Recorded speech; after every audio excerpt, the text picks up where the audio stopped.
ศูนย์กลางสหพันธ์หญิงลาวได้เฉลิมฉลองวันแม่หญิงสากลครบรอบ116 ปีภายใต้คำขวัญสิทธิความยุติธรรมการลงมือปฏิบัติเพื่อแม่หญิงและเด็กหญิงทุกคน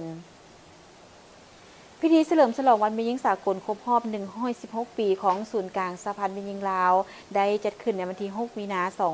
2026โดยการเป็นประธานของท่านนางอาลีวงศ์นอบุญธรรมกรรมการศูนย์กลางภาคประธานคณะบริหารงานศูนย์กลางสหพันธ์แม่หญิงลาวมีบรรดาคณะนำจากกระทรวงองค์การจัดตั้งขันศูนย์กลางทูตานุทูตผู้ต่างหน้าครูห่วมพัฒนาและองค์การจัดตั้งสากลประจำลาวเข้าร่วม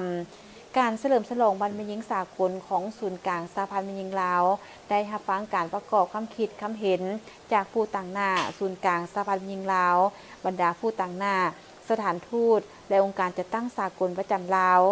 ได้กล่าวถึงความหมายความสำคัญของวันแม่หญิงสากลวันที่ 8 มีนา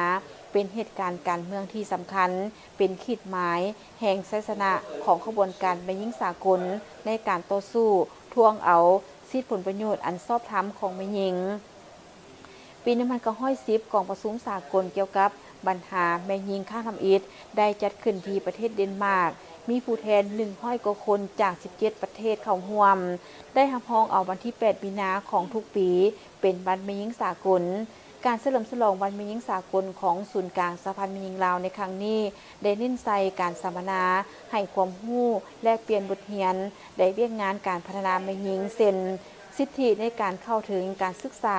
ของเด็กหญิงโภชนาการที่ดีสำหรับแม่หญิงและเด็ก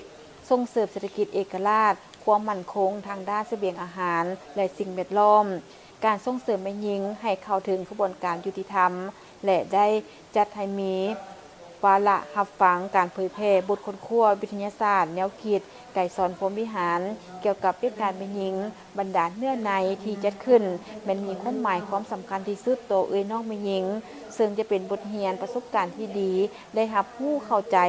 และนำไปหมุนไส้เขาในหน้าที่เวียกงานตัวจริงที่ติดพันกับการพัฒนาแม่หญิงในทุกโครงเขตเวียกงานอย่างมีประสิทธิผลสูงสุด